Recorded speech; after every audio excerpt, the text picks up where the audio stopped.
At 38, I had a heart attack in front of a client. At 42, I was diagnosed with stomach cancer. I'm in remission now, thank God, and I was an absentee father for virtually my kid's entire life, even though in some cases I slept a room down the hall. It's the price we pay. And I think when you think of it that way, it really comes down to, it's easy to trust Instagram, Facebook, Snapchat, Twitter from an outcome perspective, but you never know what the process was that somebody had to go through in order to end up meaningful.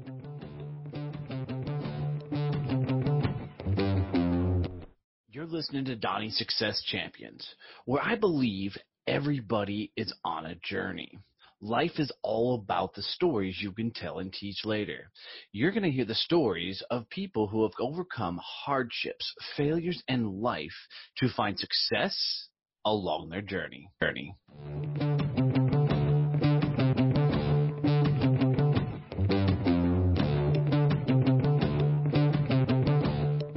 All right, guys, strap it in because this is going to be a fun episode. I'm bringing in Yoseph, and man, the philosophy behind some of the things this guy shares is just a lot of fun. And, you know, he's going to challenge some of the gurus of the day and some of the thought leaders out there, and I love it. And, guys, stay tuned to his trajectory because he's getting ready to blow up. So good times, good stuff.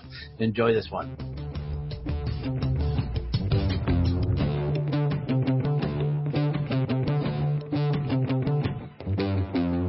All right, guys, this is going to be another really fun episode. I met Yoseph not too long ago, man, and we just had some cool conversations already, and I'm really digging kind of the message this guy's putting out there. So I'm Donnie Boivin. This is Donnie's Success Champions, and I got to tell you, this is going to be a fun ride. Yoseph Elkaim. That's it, brother. Woo-hoo, I got it the second time. Dude, you got a messed up last name like I do because people see my last name and they can't pronounce Boivin to save their life. Dude, it will be the least offensive thing someone calls me today. I'll take it. Well, man, welcome to the show, dude. Tell us your story. Tell us where you've been, what you went through, and how the hell you got where you got. Right. It is insane. I grew up in a family of really, really determined parents. I had like every other immigrant story.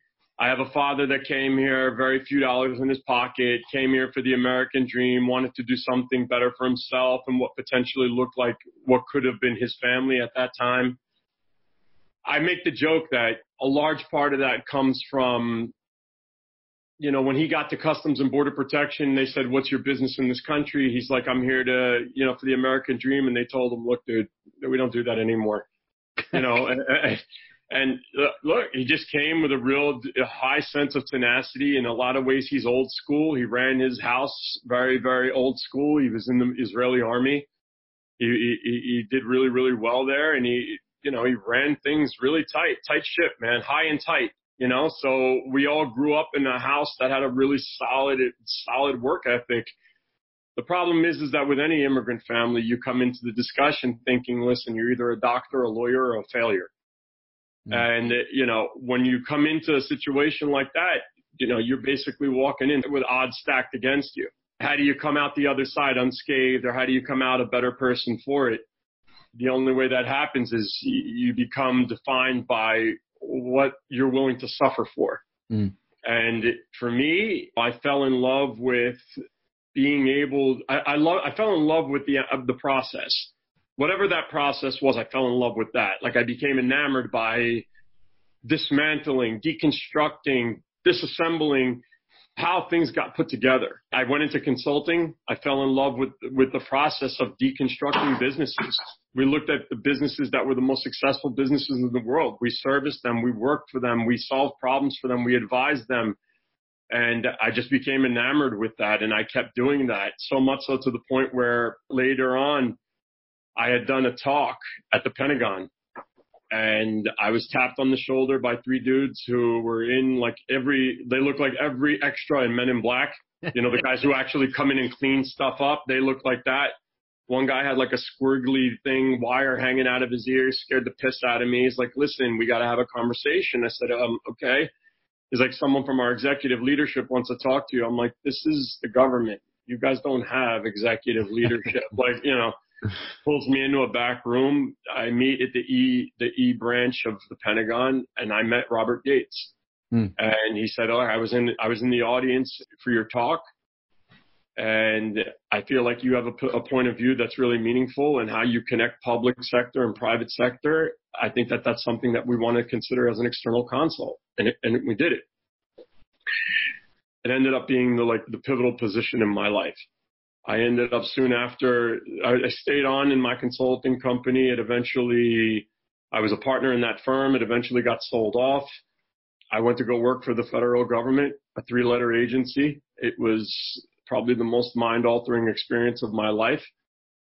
Robert retired. His successor was Leon Panetta. Leon Panetta was my boss. 3.5 years. He was my mentor, my friend, and he literally shaped my professional existence forever. And the lessons that I learned, it's great, right? We talk about mentors. We talk about what it looks like to be influenced by somebody. I say that the most amazing influencers, the most amazing mentors are the people that don't even realize they're even consciously doing that. Right. I agree with that 100%. Yeah. And for me, the degree of honesty, the degree of accountability is what shaped my world. So I've made a living by deconstructing businesses, putting them back together, figuring out what works, what doesn't work. I've narrowed it down to 3 principles of business, and I look across 4 key pillars and made my bones that way. And people, they hire me, they trust me because I know what the hell I'm talking about. They hire me because they understand that at the end of the day, I'm candid and brutally honest about where they are, where they need to be, and what it's going to take to get there. But that success came at a cost, man. At 38, I had a heart attack in front of a client. At 42, I was diagnosed with stomach cancer. I'm in remission now, thank God. But, and I was an absentee father for virtually my kid's entire life, even though in some cases I slept a room down the hall. Right. It's the price we pay. And I think when you think of it that way, it really comes down to, it's easy to trust Instagram, Facebook, Snapchat, Twitter from an outcome perspective, but you never know what the process was that somebody had to go through in order to end up meaningful. Yeah. And I say that to people, and you and I have talked about it like countless times, right? I don't give much credence to an influencer on any social media platform because they don't have to own the consequences of any of their decisions. You do. Absolutely. So let's talk a little bit about your journey getting here, because you've been through some wild things. So one, you come from an immigrant family, right? Yep. A lot of people are moving to the U.S. as long as the U.S. Has been around, and all trying to get a piece of that American dream, American pie, type thing. And your daddy gets here and literally somebody says, we don't do that anymore. We don't serve out the American dream anymore, which, and the American dream, all it is you have the greatest opportunity in the world to sit down, lace your boots up, get your ass to work, and make something of yourself. Right. Right. More than anywhere else in the world, here you can literally make something of yourself. And so your dad raising you in that environment taught you a few things about tenacity, getting, your teeth kicked in by life and keep moving forward. Right. Which is a very cool experience. Some would say that maybe you won the lottery of, going through a certain type of childhood to become the guy you are now. And from that tenacity, found yourself in a position working for a 3-letter agency inside the Pentagon as an advisor, to some of the biggest names that, have been put out on the planet just because of title and what they do. Yep. I'm curious, what was that experience like when, the Pentagon's looking at you saying, hey, we need your advice? Yeah. Was that intimidating as hell at first, or was it, one of those things that, well, this is what I've been preparing for my entire journey? No. So I was petrified.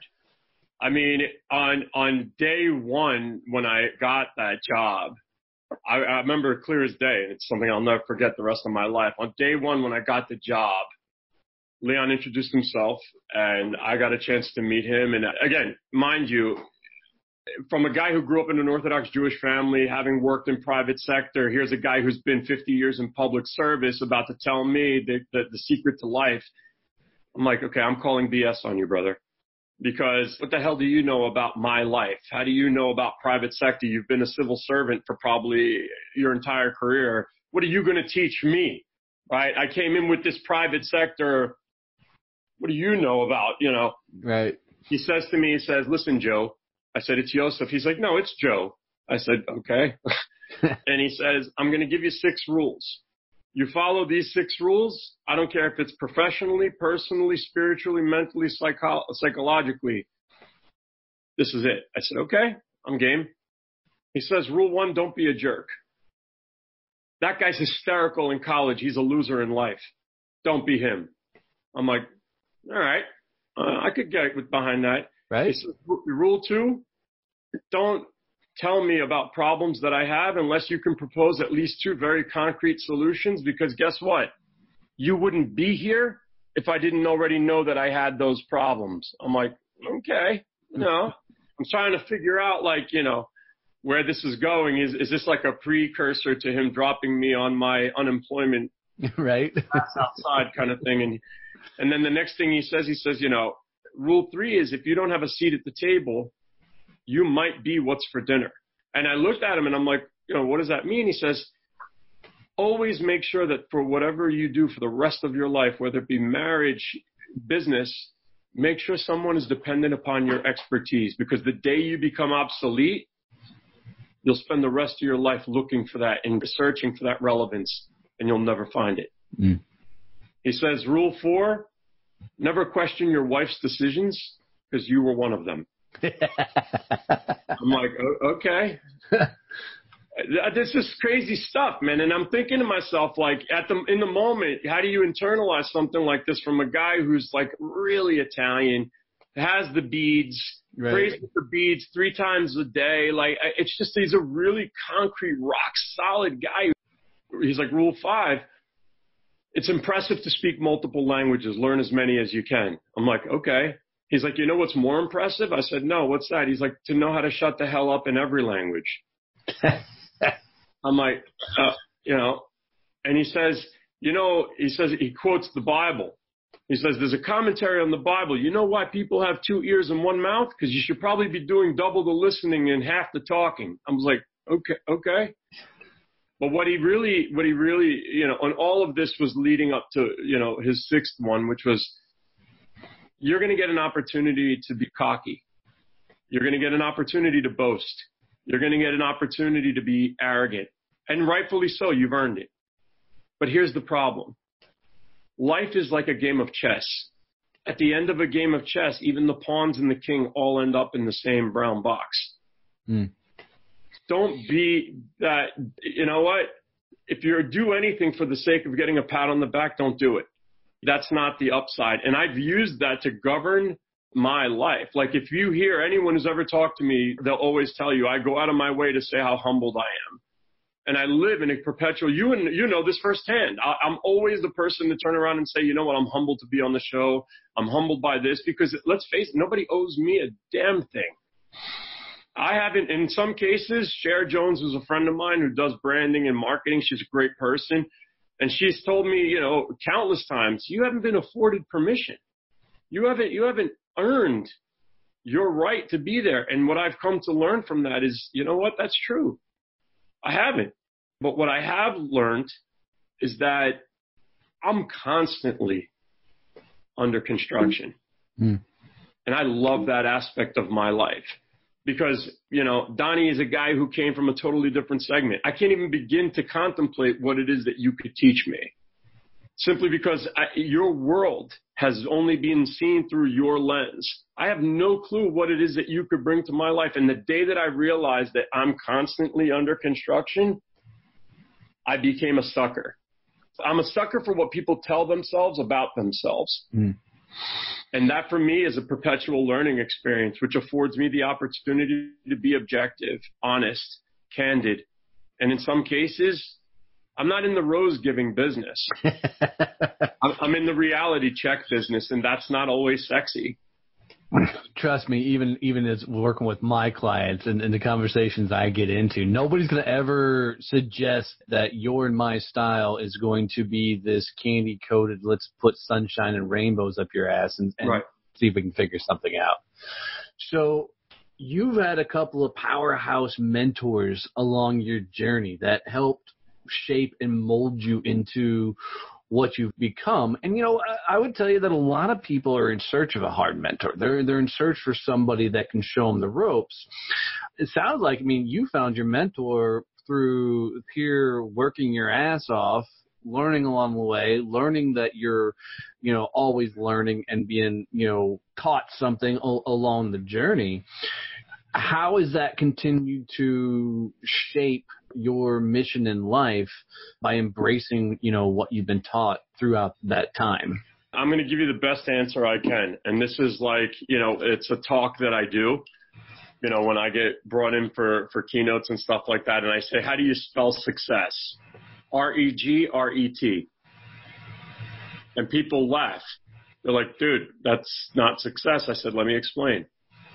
For those who are still trying to spell that, it was regret, because that took me. Yeah. Yeah, and if you think about it, I'll tell you why that is, right? John D. Rockefeller was probably one of the wealthiest businessmen, arguably, in this country's history. He died 81 years ago. And till today, his family, now you're talking about 8 generations later, his great-great-great-grandkids are still fighting in probate court over his estate. Now, if you would have asked John D. Rockefeller back in the day when he was turning and burning, hey, listen, man, do you know that in 8 decades, your family's family will still be fighting over the pennies that you're earning right now? Would you do it the same way? I'd like to believe that he would have turned around and said, you know what? No, I'm going to go take a job at Walmart, brother. Because there's no, what's the point of all of it if all it does is leave harm, right? That's real life, right? And that's true of businesses. It's true of startups. It's true of entrepreneurs. It's true of anything, right? If all you're doing is solving your own satisfaction problem in the short term, what people have to learn, or hopefully they'll realize, is that amazing ideas never ever die. They just end up playing out on smaller and smaller stages perpetually. And for me, I tell customers, I say, look, it's real ethereal. Today, if you ask 9 out of 10 people who's the face of Apple, everyone would say Steve Jobs. Steve Jobs is dead. Right. God bless his soul. He hasn't touched a piece of R&D in that company probably for years when he was alive. Do you know why he's the face of Apple? Because he put into motion an understanding that the culture itself is the sell. The innovation happens to be why they do what they do, but the culture that they sell is an opportunity for you to express your effort or contribution of self towards a wider objective. Most businesses fail in that way. Everybody's trying to solve a short-term problem with a long-term greedy plan. And it doesn't make sense, right? If you have employees that are underperforming, it's easy to get rid of people. True. I say that that's a silly way to operate, because then you're in perpetual, and it's a cycle. Whereas if you turn around and you look at the problem inward, outward, your intangible investments determine your tangible outcomes. And the sooner people come to accept that, the better off they'll be. And that's true of any business. I don't care if you're Kodak, if you're Nokia, if you're Enron, and these are all businesses that have failed, or you're Amazon, or what. The intangible investments, the giving a damn, you can't quantify that. People's confidence in you, you can't quantify that. Reputational value, you can't quantify that. Stakeholder confidence, you can't quantify that. So I'm a big believer that whatever process you're putting into place, it should be commensurate with the empowerment and enablement you put on your employees to achieve it. And if you don't take ownership of that, you're missing a critical piece, right? Because there's always budget. There's never budget to do it right, but there's always budget to do it again. Think about it. You said that to me the other day, and I thought, damn, that's a hell of a statement. Think about it. It's the truth. Because you go the first time and you screw it up because you didn't want to spend enough money on it, the next thing you absolutely do is go find money to do it again. You know? And I laugh, right? Because people are like, that's not true. There's so many businesses that are foot forward. And I say, I'll take a different approach. The next time, God forbid, you should never have to experience it. But the next time you have a problem with your heart, I want you to go to your hospital and say to them, I'm sorry, while I appreciate the expertise of your cardiologist, I just want you to take into account, I only am looking to work with a cardiologist that went to night school. Part-time. Yeah, I love the medical analogies. And the reason being is when I was in sales, early on in my career, somebody looked at me. He goes, look, sales is a culmination helping somebody discover pain, right? And I said, okay, explain that to me. He goes, well, right now you feel no pain. But if a doctor walked in this room and looked at you after a physical and said, you ever had a history of liver problems in your family? Right. All of a sudden, immediately, you've become a lot more focused on that conversation. Yep. So I love your analogy. This is awesome. So, I believe, look, this is, to simplify all of this, it's real simple. No matter what you do, whether you're in a podcast, whether you're in business, whether you're in banking, whether you're in medical devices, whether you're in janitorial stuff, you're in the trust business. True. And you need to accept that as a reality. Gary Vee, any of these people, they're in the trust business. Ed Milet, Grant Cardone, they're in the trust business. People don't do business with you because of who you are. They do business with you because of who you're not. Yeah, dude, I love this. And here's why. Because for years, gurus have thrown around, people do business with people they know, like, and trust. And I freaking hate that phrase. And here's why. I don't have to like you to do business. And I always use the analogy of Dr. House from the TV show. Dr. House was a straight asshole, right? Right. And in a worse bedside manner. But if you're fictitiously put into TV and nobody else can figure out your diagnosis, would you go see Dr. House? And 100% of the time, people are like, absolutely. And I'm like, why? They're like, because I trust he'll get it done. And that's it. If you're bang on, brother. You're bang on. And that's where we're at today, right? We're in an environment where, hey, I'm an entrepreneur. Really? What problem do you solve? Well, I don't really solve anything. I sell a product or service. Then you're a small business owner. Right. Entrepreneurs solve problems. Small business owners own small businesses. And here's the thing, whether you like it or not, you're in the trust business. You don't know the sacrifice that a person who's in Topeka, Kansas had to get up at 4 a.m. and go work, or somebody had to go in West Virginia and go work the coal mines to earn that money to pay you for a product or service. They're trusting you to impart that confidence on their penny. It's way more meta. There's a lot of talk about micro, macro. No, it's way more meta. There is a guy who is absolutely breaking his back, taking time away from his family to go trust that your product or service is going to deliver above par to solve the problem that they need. Unless you're looking at it outward in, from the perspective of the people you're servicing, what makes you any different than anybody else? The most successful businesses in the world are working right to left. They're not working left to right. They're starting with customer experience and then working into operational efficiency and data quality. Everybody else is starting with, data quality. Do I have the best blog, podcast, Instagram, Facebook, Snapchat, Twitter? No one cares. Making $1 million on Instagram is like being paid with monopoly money if you don't have a framework to support your infrastructure. That's where I call out every one of these influencers. Every one of them, and to me, is all guilty, every one of them. Go get 1 million followers on YouTube.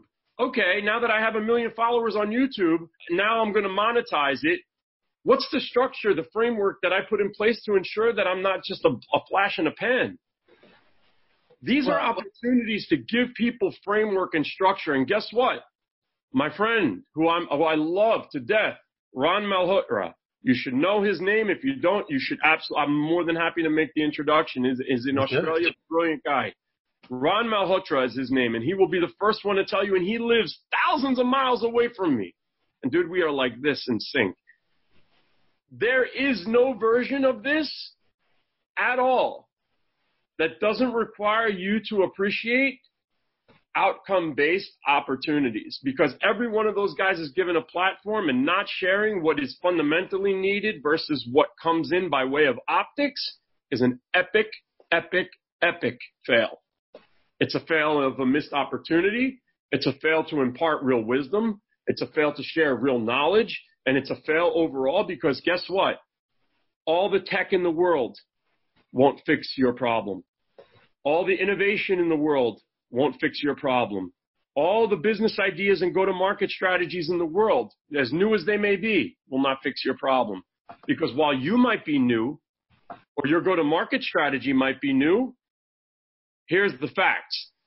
The people that are litmusing your business and measuring the success and auditing you relative to industry standards, they haven't changed. They're still looking at you from the perspective of what is considered generally accepted accounting processes, auditing processes, regulatory processes. The fact that you think that somebody is going to double down on your version of crazy without having a fundamental framework, dude, it was nice knowing you, man. You're on your way to the bottom. Yeah, dude, I love this because there's a lot of gurus in the marketplace. And it's because never in a time of history has there been so many platforms where people can just share information.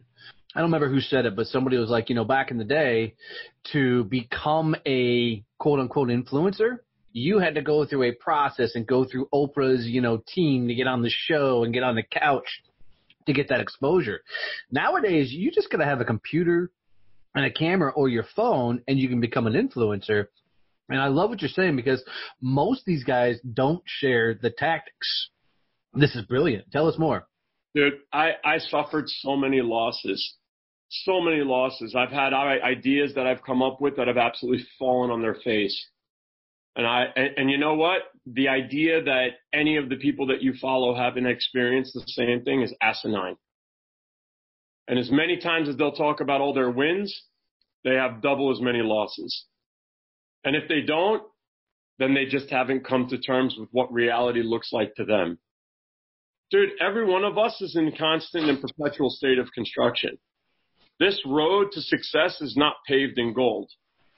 It's paved in broken brick. It's paved in uneven pavement.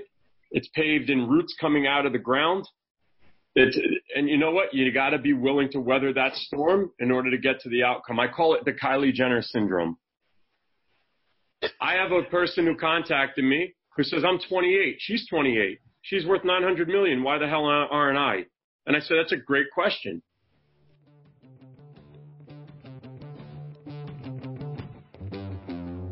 Hey guys, it's Donnie here, and I just want to let you know that we've recently launched a content development company, and this company helps people get social content. You need to put out a lot of content nowadays to get engagement out there in all your social platforms. Well, we've come up with a really cool way to help you get videos, blog posts, memes, social posters, and infographics for whatever social site you need.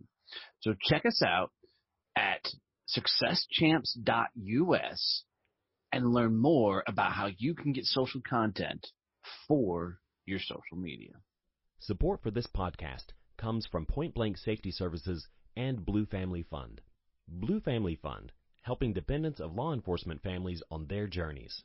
Blue Family Fund is a nonprofit that raises funds and offers financial support through higher education scholarships for dependents of law enforcement officers and by providing financial assistance for families of fallen law enforcement officers. Every dollar donated will go to the families of police officers, either through scholarships to dependents of police officers or as aid to fallen officers' families. Visit us at bluefamilyfund.com.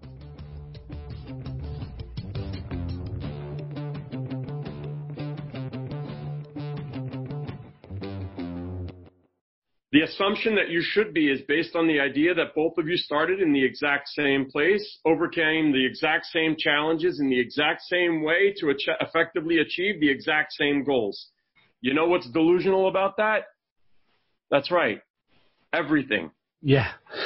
I was writing an article the other day, and I got to tell you, I wrote something down that was just a thought in the back of my head. And I went back and read it and said, that's it. And here's what I wrote. I wrote, success is not about the things you do. It's about the things you overcome. Yep. And I had to go back and read it again because I'm like, okay, well, one, where the hell did that come from? But I realized even for me and on my journey that I'm just a culmination of overcoming different shitstorms. Yeah. You know, because I believe that you're made when you're able to withstand and go through something and come out on the other side of that as a changed and different person. I agree with you. And it's funny, right? Because I think that's in line with what, you know, what I've posted in the past, you know, being able to overcome challenges, being able to, like, you know, come out the other side scratched up, but still being able to walk. That's a measure of what you are.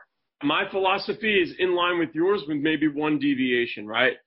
I'm an avid believer that being able to do all of that, take the lessons learned from it and impart that wisdom on somebody else without looking for something in return, that's a measure of who you are. Because in Judaism, in my upbringing, we have this concept. It's called Hesed Shel Emet. And the idea behind it is that it's a good deed that can't be repaid. Right? And I'll give you an example. You go to a funeral and you honor someone who's dead. You can never get that back. They can never repay the favor. Right. That, my friend, that degree of self or selflessness, so to speak, that's what you need to be doing. And the same applies in business too. If what got you to this point was common sense, what's going to get you moving forward is going to be uncommon sense. And I've said this. I love that. Yeah, think about it. I've been an advocate, and I've even sent tweets to people like Naveen Jain, people like Alex Benayan, people that are great authors, great business people. And I've said, you know what? The guy who's going to find the cure for cancer is not going to be somebody who works in cancer. It's going to be somebody who thought so completely outside the fray, who was able to apply that notion across. I have a company that focuses on AI. I have a business that, you know, my expertise is being able to deconstruct businesses, find the bottlenecks, find the flaws, and put real-time solutions in play that are not only sustainable, but that are autonomous to the person that I'm working with. I do that through tech. Other people do it through a variety of mediums. But the one thing that we all have in common is that it's okay to say, I don't know. It's okay to ask. It's okay to put yourself out there. Someone came to me, a senior leadership executive came to me and said, yeah, I got to be honest with you, man. I'm kind of nervous. I said, well, really, why is that? He says, well, because, you know, if I show that I might be in question or in query, I'm afraid it might reflect poorly on me, and subsequently my boss might see that I might not be able to hold my own, and that the fact that I need help might be grounds for him to have to replace me. And I said, that's a fair concern, and I get it. But I'd ask you to think about it way more inward. He says, okay. I said, do you know why you're here? He says, yeah, I mean, the department needed somebody to run it. I said, it's because your boss needed help. Sometimes we look at outcomes as being the litmus under which people, process, product, technology, firms, or companies succeed. What you don't realize is subconsciously, you're actually not impressed by the outcome. I'm not impressed by Jeff Bezos. I'm not impressed by his wealth. I'm impressed by the fact that he was willing to eat ramen noodles at 28 cents a pound and live in his garage for 5 years straight. That process that somebody's willing to undergo, those trials and tribulations that they're willing to overcome and turn around and internalize those lessons to make them a better person towards creating a business that he feels he wanted to be the difference in what he saw. And that, my friend, that's sustenance. This isn't a VaynerMedia plug, but he has someone who he hired named Claude Silver. And she's this amazing person who has a really phenomenal story, who's gone through her own trials and tribulations only to end up being the go-to person to find the best version of the people that work for her and impart confidence and empowerment on them so that they can be effective contributors. That idea is such a disenfranchising idea because in conventional business, that's a sunken cost. What do I need a person like that for? Right. But what you don't realize is that people are buying into what you're selling is enablement. You're selling empowerment. You're selling inspiration. You're selling the fact that, you know what? Hey, Donnie, how's your wife and your kids? Hey, everybody's good? That's awesome, man. Oh, isn't your son going into high school? That's awesome, man. It's going to be great. And I would know your son's name or your daughter's name. I would know your wife's name, and I can remember that. It's very different than, hey, Donnie, listen, brother. We got this perpetual thing happening in the business. I need you to just be a part of a line item or a P&L. You're not inspired by that. And I turn around and I say, my consulting business is calibrated differently. You pay to hear speakers. You pay to, you download TED Talks. That's an attention economy. You place your time on these people. So what I did with my consulting business was I said, my consulting business is going to be run by people that are thought leaders, white paper writers, authors, position paper writers, intelligence analysts, former directors of defense ministries. I want, and TED Talk people. Why? Because they have an absolute objectivity towards your business versus your subjectivity. When things go terrible, everybody's quick to look out the window. And this is most businesses. But when things go great, everybody looks in the mirror. Why does it have to be that way? Let's turn around and recalibrate the notion of what business can be and put responsibility where it belongs. And that's just how I govern my way forward, man. And that's a dark road. That's dark as hell.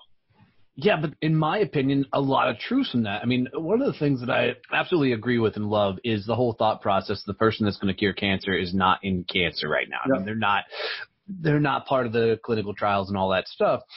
And what happens most times, I think, in business and in industry and in life is people get to a spot where they want to plateau, right? They want to get to a spot where their company, their life, their everything is functioning at this level so they can go, right, and take their foot off the gas. And that's where you've seen all the innovation change. That's how Google came to market and upset the entire internet market and took over and became the biggest, internet company there. That's how Amazon was able to upset Walmart. Is people want to get to that state of complacency and this, that, and the other. And what it takes is somebody who's tenacious in hell, willing to come in and I'll use the word of Gary V, eat shit, for a moment of time to innovate and come up with new ways to configure, do, or go through it. Because, even for me, going back to sales is, the way to learn sales is to get punched in the face on sales calls and learn from that moment, and then be willing to go get punched in the face again. I mean, Rocky Balboa says it best in one of the Rocky movies. He says, it's not about how hard you can hit. It's about how hard you can take a hit and keep moving forward. And for me, that's how you learn everything in life is you've got to be willing to go out and innovate and get the shit kicked out of you and then do it again. And so, Donnie, who's your favorite sports athlete? Athlete, I'm going to have to go old school and probably say it was Emmitt Smith back in the day, or right around the same time, Bo Jackson. I'm agnostic when it comes to American sports. So Emmitt Smith, I'm not a big sports guy. So Mike Smith, to me, it doesn't make a difference. I'll use Emmitt Smith as an example.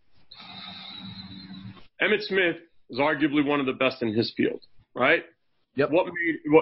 So if you ask most people, hey, Emmitt Smith, one of the greatest athletes of all time, what made him great? I would say that you'd probably have more people that say that he was naturally talented versus he was willing to put in the work to become the best in his craft. Well, prime example of that statement is Jerry Rice. Yeah. Jerry Rice. Admittedly, I don't know who that is. Okay, so in my world, you have guys like Lionel Messi.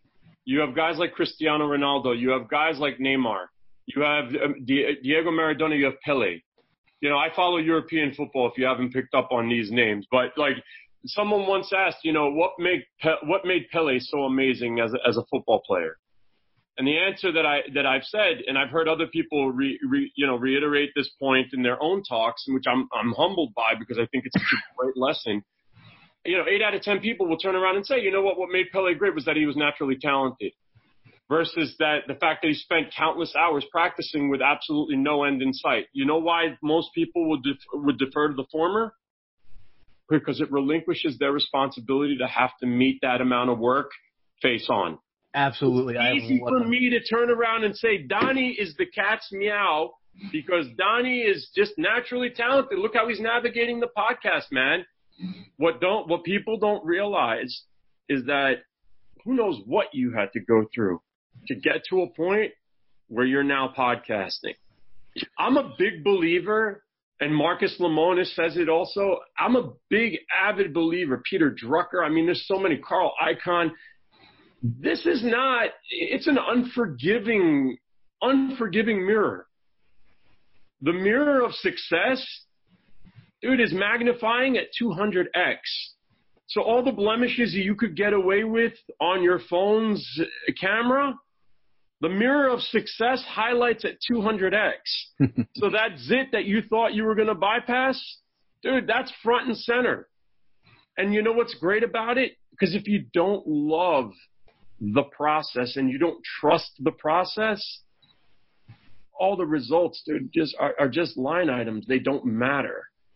I can tell you two things that I love about this thought process. Is one, when I started my business, I thought just being a damn good sales guy was going to be enough, right?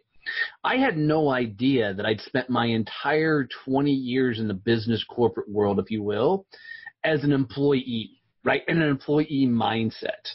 So when I made that transition over to becoming a business owner, man, it was a gut punch. Yeah. And I am floored of how much I've learned about myself on this journey of what I'm made of and how I tick and how I function. And I don't mind putting this out there is I don't think I ever really gave it a solid go at life until I went out on my own, and then it was all on me. Right? I think I was succumbed to society and everything else of, well, those guys just had something, right? That comes naturally to it. I'm a complete, child of that thought process until I jumped out on my own. And I love this because it's the absolute truth. It's like almost a form of escapism. You're absolutely right. But here's the difference. And what most people listening to this podcast or any other podcast you'll do, whether today or 10 years from now, whether they realize it or not, for you as an owner of a business, you're conscious enough to understand what it's going to take on the back end to put processes in place to support all of that. That's one thing. And that's, in my opinion, probably the most important thing.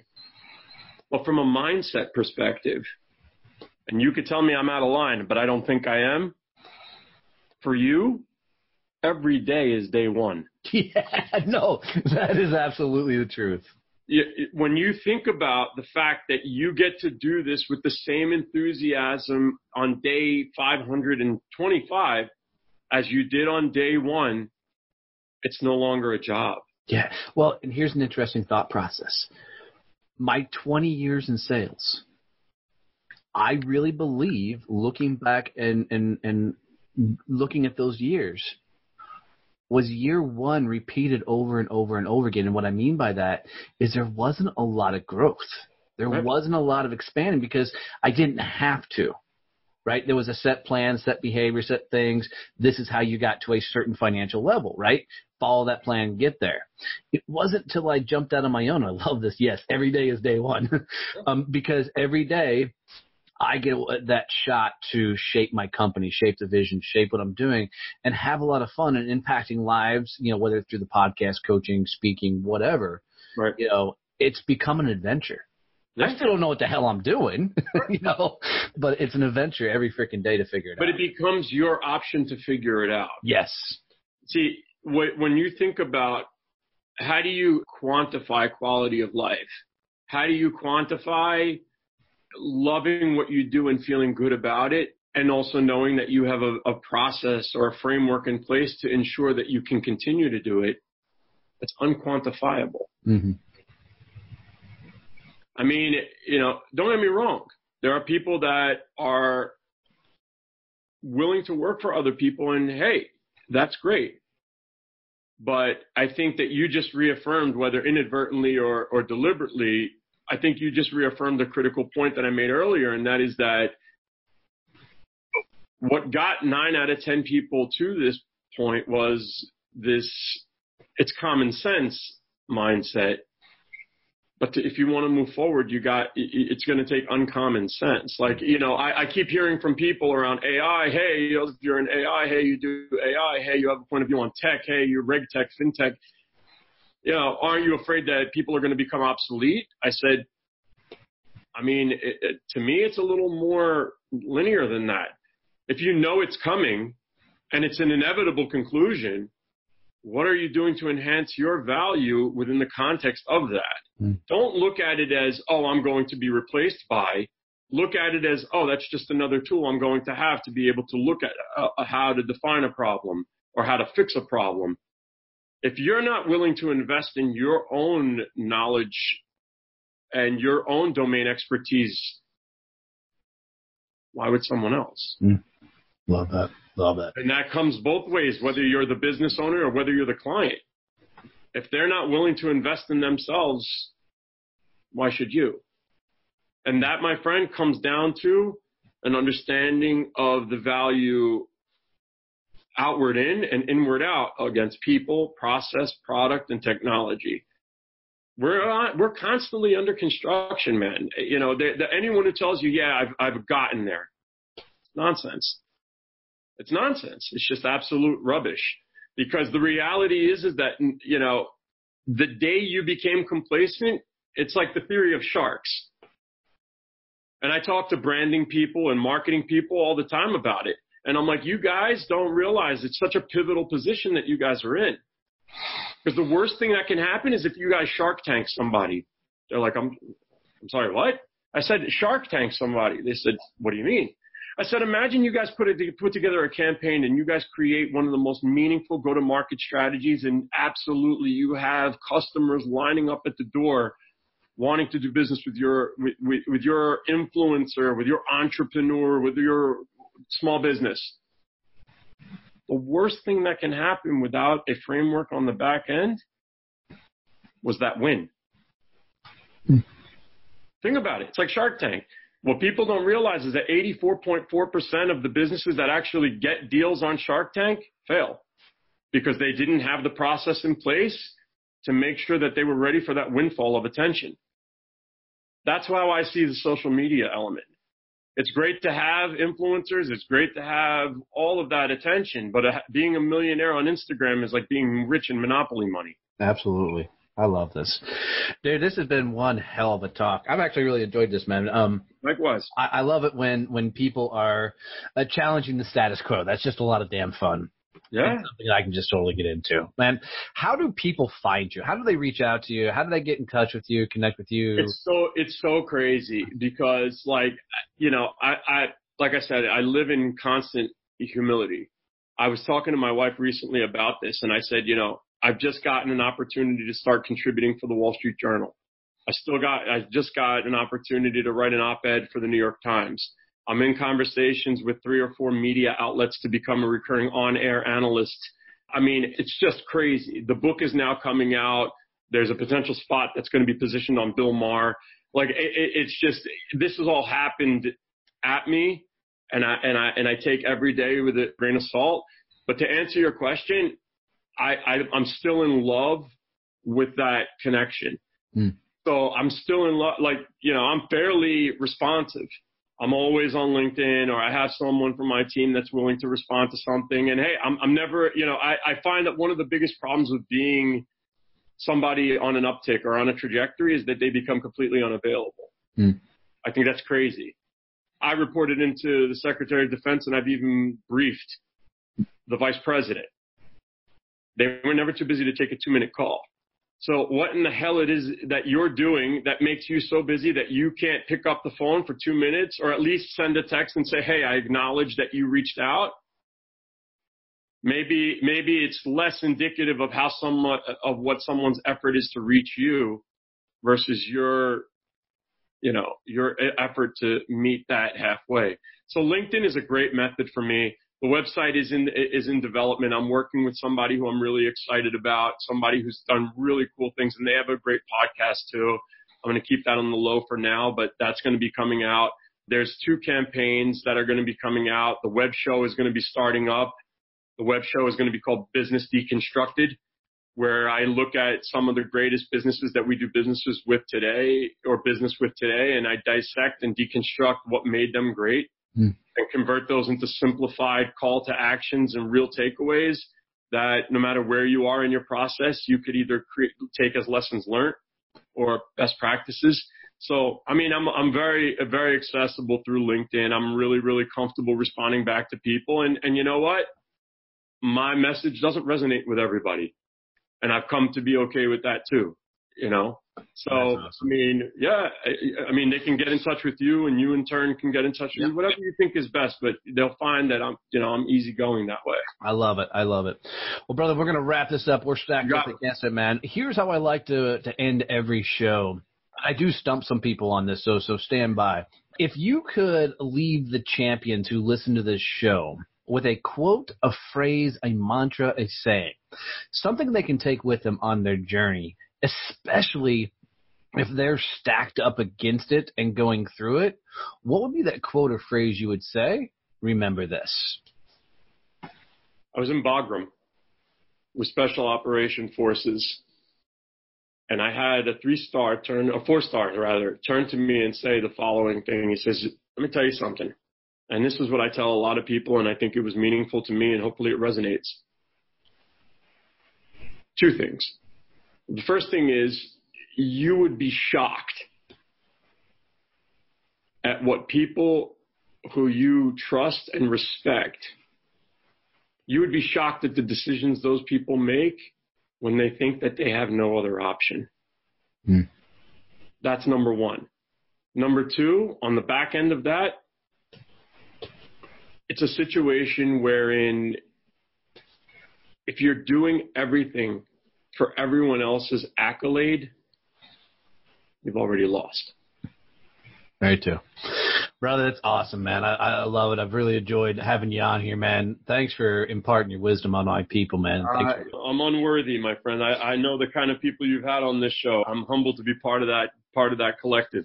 Thanks, brother.